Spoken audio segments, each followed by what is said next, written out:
ಎಲ್ಲರಿಗೂ ನನ್ನ ಯೂಟ್ಯೂಬ್ ಚಾನೆಲ್ಗೆ ಸ್ವಾಗತ. ಹೇಗಿದ್ದೀರಿ ಎಲ್ಲರೂ ಸಹ? ಇವತ್ತು ಬೆಳ್ಳಂಬೆಳಿಗ್ಗೆ ಅಮ್ಮ ಇಲ್ಲಿ ಕೊಕ್ಕೋ ಹೊಡಿತಾ ಇದ್ದಾರೆ. ಇದು ನಮ್ಮ ಮನೆಯ ಹತ್ತಿರ ಇರುವ ಮರದಲ್ಲಿ ಆದ ಕೊಕ್ಕೋ ಆಯಿತಾ. ಒಂದೇ ಮರದಲ್ಲಿ ಬಿಟ್ಟದ್ದಿದಿಷ್ಟು. ತೋಟದಲ್ಲಿ ಎಲ್ಲ ಆದರೆ ಇಷ್ಟು ಉಳಿಲಿಕ್ಕೆ ಇರ್ತಾ ಇರಲಿಲ್ಲ.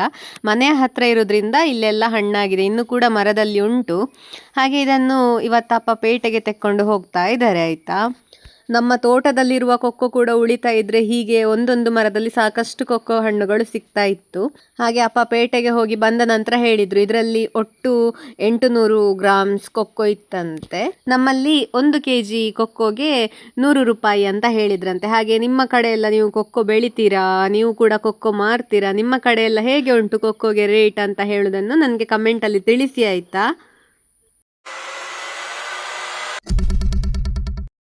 ಯಾರೆಲ್ಲ ಸಣ್ಣದಿರುವಾಗ ಈ ರೀತಿ ಬಿಲ್ಲು ಬಾಣದಲ್ಲಿ ಆಟ ಆಡಿದ್ದೀರಿ? ನಾವು ಸಣ್ಣದಿರುವಾಗ ಉಂಟಲ್ಲ ಈ ರೀತಿ ಒಂದು ಕೋಲು ತೆಕ್ಕೊಂಡು ಮತ್ತೆ ಕಾಡಿನಲ್ಲಿ ಸಿಕ್ಕಿದ ಬಳ್ಳಿ ತೆಕ್ಕೊಂಡು ಈ ರೀತಿ ಬಿಲ್ಲು ಮಾಡ್ತಾ ಇದ್ದೆವು ಆಯ್ತಾ. ಈ ಬಿಲ್ಲಿಗೆ ಬಾಣ ಎಂತ ಗೊತ್ತುಂಟ? ಕಮ್ಯುನಿಸ್ಟ್ ಗಿಡದ ಗೆಲ್ಲು ಆಯ್ತಾ. ನಾವು ಈ ಗೆಲ್ಲನ್ನು ತುದಿಯಲ್ಲಿ ವಿ ಆಕಾರ ಬರುವ ಹಾಗೆ ತುಂಡು ಮಾಡ್ತಾ ಇದ್ದೆವು ಆಯ್ತಾ.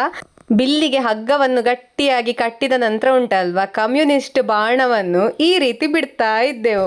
ಈ ಬಾಣ ಚೂಪು ಇಲ್ಲದ ಕಾರಣ ಇದರಿಂದ ಅಪಾಯ ಎಂತ ಇಲ್ಲ. ನಾವಿದನ್ನು ಆಕಾಶಕ್ಕೆ ಬಿಟ್ಟು ಯಾರ ಬಾಣ ಜಾಸ್ತಿ ದೂರ ಹೋಗ್ತದೆ ಅಂತ ಆಟ ಆಡ್ತಾ ಇದ್ದೆವು ಆಯ್ತಾ. ನಾವು ಗುರಿ ಇಟ್ಟು ಬಾಣ ಹೊಡೆಯುವುದು ಇಂಥದ್ದೆಲ್ಲ ಆಟ ಆಡ್ತಾ ಇದ್ದದ್ದಲ್ಲ. ನಾವು ಆಕಾಶಕ್ಕೆ ಬಾಣ ಬಿಟ್ಟು ಯಾರ ಬಾಣ ಹೆಚ್ಚು ಎತ್ತರ ಹೋಗುದು ಅಂತ ಹೇಳುವ ಹಾಗೆ ಆಟ ಆಡ್ತಾ ಇದ್ದೆವು ಆಯ್ತಾ. ಯಾರಿಗೆಲ್ಲ ಈ ರೀತಿ ಆಟ ಆಡಿದ ನೆನಪುಂಟು, ಈ ರೀತಿ ಜುಗಾಡು ಬಿಲ್ಲು ಬಾಣ ಮಾಡಿದ ನೆನಪುಂಟು ಅಂತ ಹೇಳುವುದನ್ನು ಕಮೆಂಟಲ್ಲಿ ತಿಳಿಸಿ ಆಯ್ತಾ. ಈಗ ಸಂಜೆ ಆಗಿ ಲಾಗೌಟ್ ಎಲ್ಲ ಆಯಿತು. ನಾನು ಅಜ್ಜಿ ಬುಡ್ಕ ತಿನ್ನಲಿಕ್ಕೆ ಬಂದಿದ್ದೇನೆ. ಇಲ್ಲೆಲ್ಲ ತುಂಬ ಉಂಟು. ಮುಟ್ಟಿದ ಕೂಡಲೇ ಕೆಳಗೆ ಬೀಳ್ತದೆ.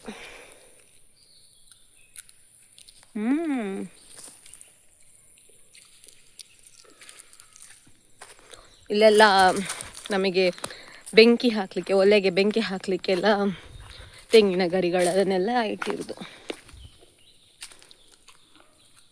ಒಂದು ಪೇರಳೆ ಇತ್ತಾಯ್ತು. ಇಲ್ಲಿ ನಮ್ಮ ಮನೆ ಎದುರೇ ಒಂದು ಮರ ಉಂಟು, ಕಾಣ್ತಾ ಇರಬಹುದು ನಿಮಗೆ. ಅದರಲ್ಲಿ ನಿನ್ನೆಲ್ಲ ಮೊನ್ನೆ ನೋಡಿದ್ದೆ ಹಳದಿ ಆಗಿತ್ತದು. ಹಕ್ಕಿ ಎಂತಾದ್ರೂ ತಿಂದಿರಬಹುದು. ಬೆಳೆದದ್ದು ಉಂಟಾ ಅಂತ ನೋಡುದು ನಾನು. ಈಗ ನಾನು ತೋಟಕ್ಕೆ ಹೋಗ್ತೇನೆ. ಅಮ್ಮ ಕೂಡ ಬರ್ತಾರೆ. ಅಮ್ಮ ಬಾಗಿಲೆಲ್ಲ ಹಾಕಿ ಬರ್ತಾರೆ. ನಾನು ಸ್ವಲ್ಪ ಬೇಗ ಹೋಗ್ತೇನೆ.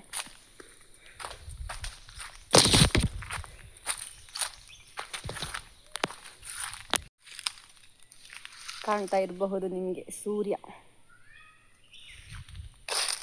ಚಂದ, ಒಂಥರ ಸಂಜೆ ಮತ್ತೆ ಬೆಳಿಗ್ಗೆ ಉದಯಿಸುವ ಮತ್ತೆ ಮುಳುಗುವ ಸೂರ್ಯ. ಮಂದವಾದ ಬೆಳಕು, ಎಂತ ಪ್ರಕಾಶಮಾನವಾಗಿ ಗಾಢವಾಗಿರುವುದಿಲ್ಲ. ಗಾಳಿ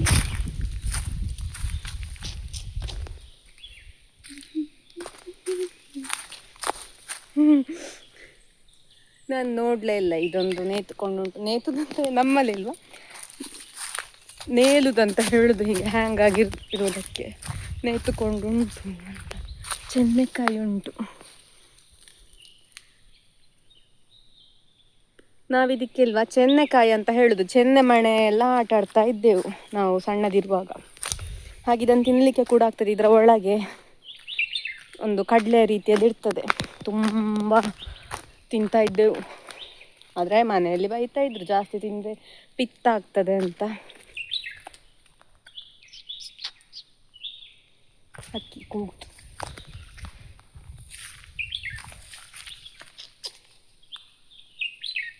ಒಂದು ಪರ ಕೇಳ್ತೆಂಥದ್ದು ಹೋಗ್ತಿದ್ದಿ ಕೆಳಗೆ ಬಲ್ಲೆ ಒಳಗೆ.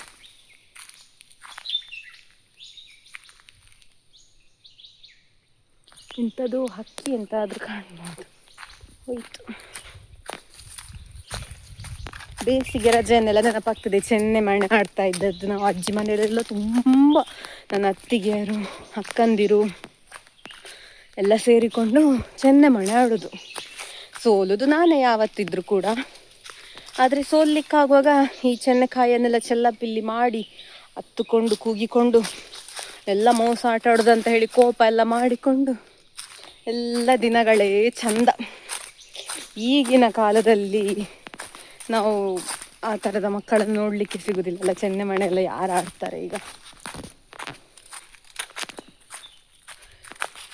ಅಲ್ಲೊಂದು ಮಾವಿನ ಮರ ಉಂಟು, ನಿಮಗೆ ಕಾಣ್ತಾ ಇರ್ಬೋದು ಇಲ್ಲಿ ನನ್ನ ಬೆರಳ ಹತ್ರ. ಆ ಮಾವಿನ ಮರದಲ್ಲಿ ಮಾವಿನ ಹಣ್ಣು ಆಗಲಿಕ್ಕೆ ಸ್ಟಾರ್ಟ್ ಆಗಿದೆ.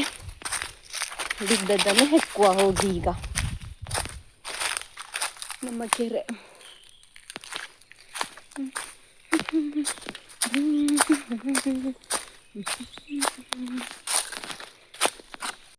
ನಾನೀಗ ಮಾವಿನ ಮರದ ಕೆಳಗೆ ಬಂದೆ. ನನಗೆ ಮಾವಿನ ಹಣ್ಣು ಪರಿಮಳ ಬರ್ತಾ ಉಂಟು. ವಾವ್, ಎಲ್ಲಿಯಾದರೂ ಬಿದ್ದು ಕೊಳೆತು ಹೋದದ್ದು ಅಥವಾ ಹಾಗೆದ್ದು ಆಗಿರ್ಬೋದು. ಕಾಣ್ತಾ ಇರಬಹುದು ಹಳದಿ ಬಣ್ಣದ್ದು ಮಾವಿನಕಾಯಿದ್ದು ಗೊರಟು, ಮಂಗ ತಿಂದದ್ದು. ಅಮ್ಮ ಅಲ್ಲಿ ನಡ್ಕೊಂಡು ಬಂದ ಹಾಗೆ ಶಬ್ದ ಕೇಳಿತು ನನಗೆ.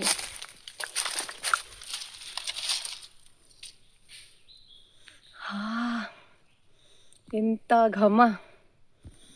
ಯಾರಿಗೆಲ್ಲ ಹೀಗೆ ಮಾವಿನ ಹಣ್ಣು ಹೆಕ್ಲಿಕ್ಕೆ ಹೋದ ನೆನಪುಂಟು ಅಂತ ಹೇಳಿ ಆಯ್ತಾ. ಬೇಸಿಗೆ ರಜೆಯಲ್ಲಿ ಊರಲ್ಲಿ, ಅಂದರೆ ಮನೆಯಲ್ಲಿದ್ದರೆ, ಊರಲ್ಲಿ ಅಂತ ಈಗ ಹೇಳುದು, ಬೆಂಗಳೂರಿಗೆ ಹೋದ ನಂತರ ಬೇಸಿಗೆ ರಜೆಯಲ್ಲಿ ಮನೆಯಲ್ಲೆಲ್ಲ ಇದ್ದರೆ ಇದೇ ಕೆಲಸ. ತೋಟಕ್ಕೆಲ್ಲ ಬರುದು, ಮಾವಿನ ಹಣ್ಣು ಹೆಕ್ಕುದು. ತುಂಬ ಪರಿಮಳ ಉಂಟು. ಇಲ್ಲಿ ಕಾಣ್ತಾ ಇರಬಹುದು ಮಂಗಗಳೆಲ್ಲ ಮಾವಿನ ಹಣ್ಣು ತಿಂದು ಅದರ ಗೊರಟು ಅಂತ ನಾವು ಹೇಳೋದು ಅದನ್ನೆಲ್ಲ ಬಿಸಾಕಿದೆ. ಮಾವಿನ ಹಣ್ಣು ಕಾಣ್ತಾ ಇಲ್ಲ. ಇಲ್ಲೊಂದು ಸಿಕ್ಕಿತು ನನಗೆ,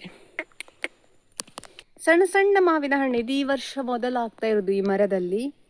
ಒಂಥರ ಪರಿಮಳ ಆಗಿ ಮಾತ್ರ ತುಂಬ ಸಿಹಿ ಅಂತ ಇಲ್ಲ, ಈಗ ಹಣ್ಣಾಗಲಿಕ್ಕೆ ಪ್ರಾರಂಭ ಆದಷ್ಟೇ ಅಲ್ವಾ.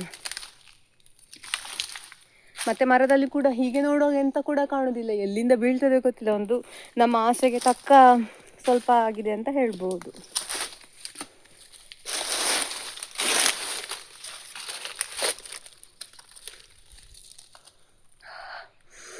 ಪರಿಮಳ ಇದ್ದಮ್ಮ ಇದು. ಪರಿಮಳ ಇದು ಆಯ್ತು. ನನ್ನ ಅಮ್ಮ ಕೂಡ ಇಲ್ಲಿ ಹುಡುಕ್ತಾ ಇದ್ದಾರೆ. ಸಿಕ್ಕಿತಾ ನಿಮಗೆ? ಅಮ್ಮನಿಗೆ ಕೂಡ ಒಂದು ಸಿಕ್ಕಿತು.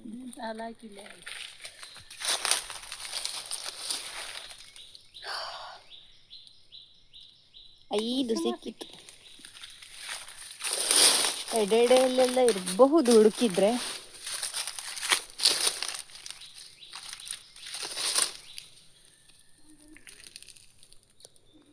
ಆರು ಸಿಕ್ಕಿತ್ತು.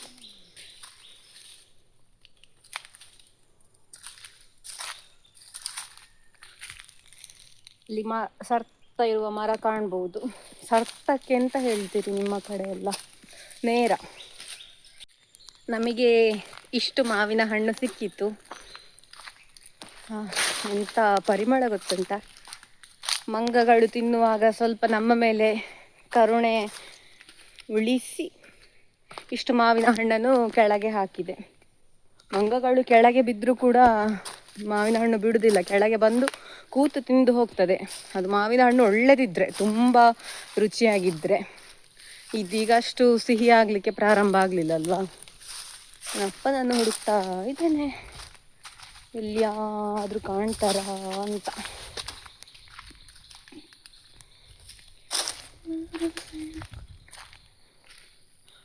ಅಲ್ಲಿದ್ದಾರೆ, ಕೆಳಗೆ ಒಂದು ತೋಟ ಉಂಟು, ಅಲ್ಲಿ ಕಾಣ್ತಾ ಇದ್ದಾರೆ ದೂರದಲ್ಲಿ. ಅಲ್ಲಿ ಹೋಗ್ತೇವೆ, ಮಾವಿನ ಹಣ್ಣು ಇಲ್ಲಿಟ್ಟು ಹೋಗ್ತೇನೆ.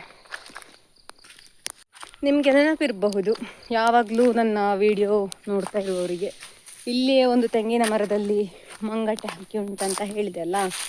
ನನಗೆ ನೆನಪಾಯಿತು, ಮೊನ್ನೆ ನಾವು ಪೇಟೆಗೆಲ್ಲ ಹೋಗುವ ಮಾರ್ಗದಲ್ಲಿ ಅಂತ ಹೇಳಿದರೆ ಮನೆಯಿಂದಲೇ ಸ್ವಲ್ಪ ಕೆಳಗೆ ಮಾರ್ಗದಲ್ಲಿ ಒಂದು ಮಂಗಟೆ ಹಾಕಿ ಸತ್ತೇ ಬಿದ್ದಿತ್ತು ಗೊತ್ತುಂಟ. ಅಂತ ಹೇಳಿದರೆ ಎಂಥ, ಹೇಗೆ ಮೇಲೆ ಕರೆಂಟಿದ್ದು ವಿದ್ಯುತ್ ತಂತಿ ಉಂಟಲ್ಲ ಅದು ತಗುಲಿ ಸತ್ತದ್ದೇ ಆಗಿರಬಹುದಂತ ಊಹೆ. 99% ಹಾಗೆ ಆಗಿರಬಹುದು.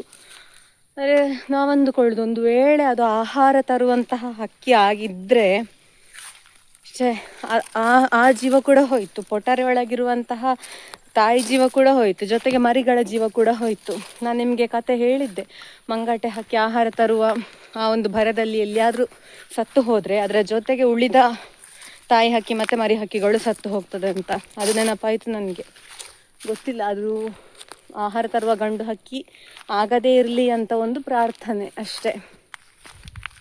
ಬೇಜಾರಾಯ್ತು ಅಂತ ಹೇಳಿದರೆ, ನಾನು ಮೊನ್ನೆ ಪುತ್ತೂರಿಂದ ಬಂದೆ ಅಲ್ಲ, ಪುತ್ತೂರಿಗೆ ಹೋಗಿ ಬಂದಿದ್ದೆ ಕೊಲಾಬರೇಷನ್ಗೆ. ಹಾಗೆ ಬರುವಾಗ ನೋಡಿದೆ, ಅಪ್ಪ ಕೂಡ ಅದೇ ದಿವಸ ಬೇರೆ ಕಡೆ ಅಪ್ಪನಿಗೆ ಹೋಗ್ಲಿಕ್ಕಿತ್ತು, ಅಲ್ಲ ಮರು ದಿವಸವೇನು. ಹಾಗೆ ಆಗ ಕೂಡ ಅಪ್ಪ ಕೂಡ ನೋಡಿದ್ರು ಅಂತ ಹೇಳಿದರು, ಮಂಗಟ ಹಕ್ಕಿಯಲ್ಲಿ ಉಂಟು ಅಂತ. ಇಲ್ಲೆಲ್ಲ ಮಾವಿನ ಮರಗಳುಂಟು, ಮಾವಿನ ಕಾಯಿ ಮಾತ್ರ ಈ ಸಲ ಆಗಲಿಲ್ಲ ಕಾಣ್ತದೆ. ಈ ಮರದಲ್ಲಿ ನಿಮಗೆ ನಾನು ತುಂಬ ಹಿಂದೆ ತೋರಿಸಿದ್ದೆ, ಒಂದೇ ಒಂದು ಹಲಸಿನಕಾಯಿ ಆಗಿದೆ ಅಂತ. ಆದರೆ ಈಗ ಮತ್ತೆ ಗುಜ್ಜೆ ಎಲ್ಲ ಬಿಟ್ಟಿದೆ. ಆದರೆ ಎಂಥ ಪ್ರಯೋಜನ, ಕಾಡ ಬದಿಯಲ್ಲಿರುವ ತೋಟ ಇದು. ಹಾಗಾದ ಕಾರಣ ಕಾಡು ಕೋಣದ್ದು ಕಾಲು ಹೆಚ್ಚು ಉಂಟು. ನಿಮಗೆ ಕಾಣ್ತದಿಲ್ವ ಗೊತ್ತಿಲ್ಲ, ತೋರಿಸ್ತೇನೆ ನೋಡಿ.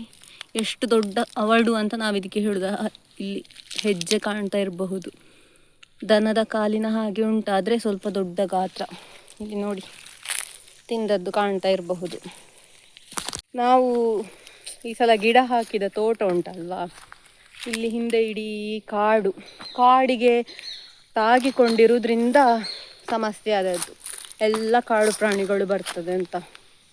ಇಲ್ಲಿ ನಮ್ಮ ತೋಟದ ಬೇಲಿಯಲ್ಲಿ ನನಗೆ ಕೆಂಪು ದಾಸವಾಳ ಕಂಡಿತು. ಈ ದಾಸವಾಳ ಕಂಡಾಗೆಲ್ಲ ನಾವು ಸಣ್ಣದಿರುವಾಗ ಎಂತ ಮಾಡ್ತಾ ಇದ್ದೇವೆ ಗೊತ್ತುಂಟಾ? ಇದರ ಒಂದು ದಳವನ್ನು ಈ ರೀತಿ ತೆಗೆದು, ಈ ರೀತಿ ಇದರ ಕೆಳಗೆ ತೊಟ್ಟು ಬರ್ತದಲ್ಲ ದಳದ ಕೆಳಭಾಗ, ಅದನ್ನು ತೆಗೆದು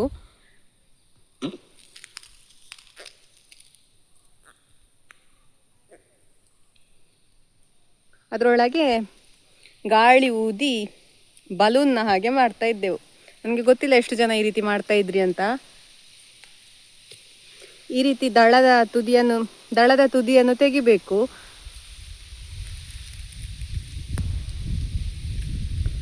ಖಂಡಿತಲ್ಲ ನಿಮಗೆ ಬಲೂನ್ನ ಹಾಗೆ ಊದಿಕೊಳ್ಳುವುದು. ಇಲ್ಲಿ ನೋಡಿ ಅಂತೆ, 2 ಸಣ್ಣ ಸಣ್ಣ ಬಾವಲಿ ಮರಿಗಳು ಸತ್ತೇ ಬಿದ್ದಿತ್ತಾಯ್ತಾ. ನಮ್ಮ ತೋಟದಲ್ಲಿ ಒಂದು ಒಣಗಿ ಹೋದ ಅಡಿಕೆ ಮರದಿಂದ ಬಿದ್ದಿರುವಂಥದ್ದು. ಆ ಅಡಿಕೆ ಮರದ ಮೇಲಿನ ಭಾಗ ಅದು ಬಿದ್ದಾಗ ಅದರಲ್ಲಿದ್ದಂತಹ ಬಾವಲಿಯ ಗೂಡು ಸಮೇತ ಕೆಳಗೆ ಬಿದ್ದಿದೆ ಆಯ್ತಾ. ಅದರಲ್ಲಿದ್ದಂತಹ ಬಾವಲಿಗಳು ಒಂದಷ್ಟು ಹಾರಿ ಹೋಯಿತು. ಹಾರಲಿಕ್ಕೆ ಆಗದೆ ಉಳಿದಂತಹ ಈ 2 ಮರಿಗಳಿಲ್ವ, ಮೇಲಿಂದ ಬಿದ್ದ ಒಂದು ಇದಕ್ಕೆ ಸತ್ತೇ ಹೋಗಿದೆ. ಇದಕ್ಕೆ ಒಂದು ವ್ಯವಸ್ಥೆ ಮಾಡಬೇಕು. ಈಗ ಇದನ್ನು ಮಣ್ಣು ಮಾಡಿ ಹೋಗುದು, ಇಲ್ಲದಿದ್ದರೆ ವಾಸನೆ ಎಲ್ಲ ಬರ್ತದಲ್ಲ ಸುಮ್ಮನೆ ಅಂತ ಹೇಳಿದ್ರೆ. ಚಿಕ್ಕದ್ದೇ ಆದರೂ ಕೂಡ ಹಾಗೆ. ಮತ್ತೆ ಅದು ಸಣ್ಣ ಸಣ್ಣ ಜೀವ ಆಗಿರೋದ್ರಿಂದ ಒಂದು ಸ್ವಲ್ಪ ಮಣ್ಣು ತೆಗೆದು ಹಾಕಿದರೆ ಸಾಕು ಅಂತ ಹೇಳಿ ಅಪ್ಪ ಇಲ್ಲಿ ಕತ್ತಿಯಲ್ಲಿ ಒಂದು ಸ್ವಲ್ಪ ಮಣ್ಣನ್ನು ತೆಗಿತಾ ಇದ್ದಾರೆ, ಕಾಣ್ತಾ ಇರಬಹುದು ನಿಮಗೆ. ಹಾಗೆ ಅದನ್ನು ಮತ್ತೆ ಅಲ್ಲಿ ಎಲೆಯ ಇದರಿಂದ ಸಹಾಯದಿಂದ ಹಾಕಿದ ನಂತರ ಮತ್ತೆ ಅಲ್ಲಿದ್ದಂಥ ಮಣ್ಣನ್ನು ಸ್ವಲ್ಪ ಹಾಕಿದ್ದು. ಮತ್ತು ಕೊಟ್ಟು ಪಿಕಾಸ್ ಇಂಥದ್ದೆಲ್ಲ ಬೇಕಾಗುವಷ್ಟೆಂಥ ದೊಡ್ಡ ಮರಿಗಳಲ್ಲ. ಅಂದರೆ ಪಾಪ ಖಂಡಿತ ಅದಕ್ಕೆ ಗೊತ್ತೇ ಇದ್ದಿರಲಿಕ್ಕಿಲ್ಲ ತಾನೀಗ ಬಿದ್ದು ಸಾಯ್ತೇನೆ ಅಂತ. ಎಷ್ಟು ಚಂದ ನಿದ್ದೆಯಲ್ಲಿತ್ತೇನೋ ಗೊತ್ತಿಲ್ಲ. ನೋಡಿ, ಇಲ್ಲಿ ಇದು ಕುಂಬಾಗಿ ಹೋಗಿದೆ ಅಡಿಕೆ ಮರ, ಅದರಲ್ಲಿ ಗೂಡ ಎಂಥದೋ ಕಾಣ್ತಾ ಇರಬಹುದು ನಿಮಗೆ. ಹಾಗಿರುವ ಕತೆ. ಈಗ ತೋಟದಿಂದ ಬಂದೆವು ನಾವು. ಇಲ್ಲಿ ಹಿಂದೆ ಕಾಣ್ತಾ ಇರ್ಬೋದು, ನಾನು ನಿಮಗೆ ಅವತ್ತು ಪೇಂಟ್ ಮಾಡಿದ್ದ ಬಾಟಲ್ ತೋರಿಸಿದ್ದೆಲ್ಲ, ಅದು ಒಡೆದದ್ದು ನಾನೇ.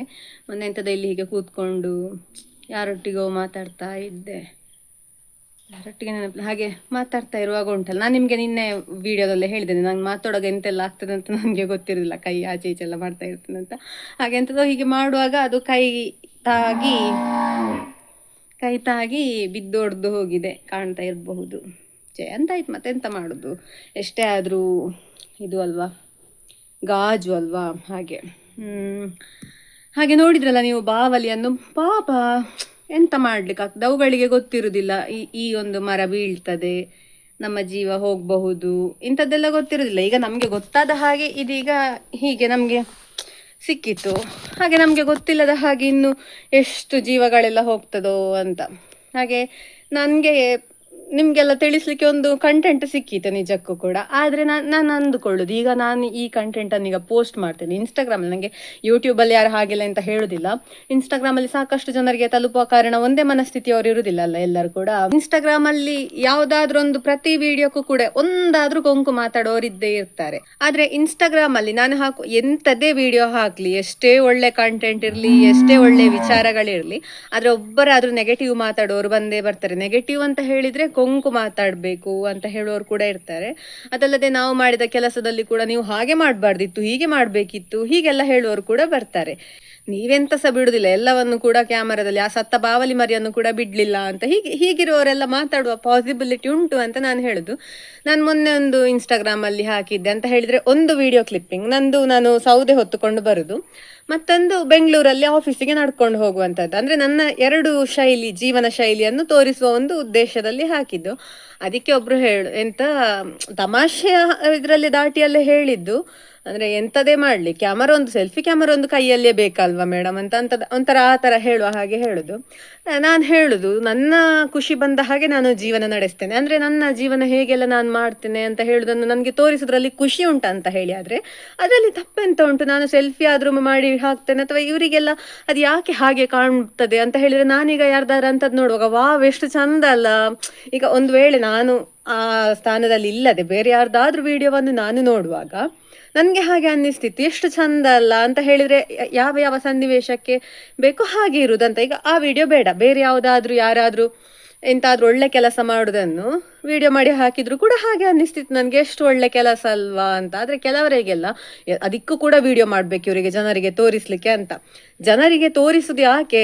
ನಮ್ಮನ್ನು ಜನರು ಹೊಗಳ್ಳಿ ಅಥವಾ ನಾವು ಮಾಡುವ ಕೆಲಸಕ್ಕೆ ಜನರಿಂದ ಪ್ರಶಂಸೆ ಬರಬೇಕು ಅಂತಲ್ಲ. ಜೀವನದಲ್ಲಿ ಇಷ್ಟು ಕೂಡ ಖುಷಿಯಿಂದ ಇರಬಹುದು, ಅಥವಾ ನಮ್ಮ ಜೀವನದಲ್ಲಿ ನಾವು ಇಷ್ಟು ಚಂದ ಬಾಳ್ತಾ ಇದ್ದೇವೆ ಅಂತ ಹೇಳಿ ಕೆಲವರಿಗೆ ಸ್ಫೂರ್ತಿ ಕೂಡ ಆಗಬಹುದಲ್ವಾ. ಯಾಕೆ ಜನರು ಅದನ್ನು ಹಾಗೆ ತೆಕ್ಕೊಳ್ಳುವುದಿಲ್ಲ ಅಂತ ಹೇಳುದು ನನ್ನದೊಂದು ಪ್ರಶ್ನೆ, ಆಯ್ತಾ.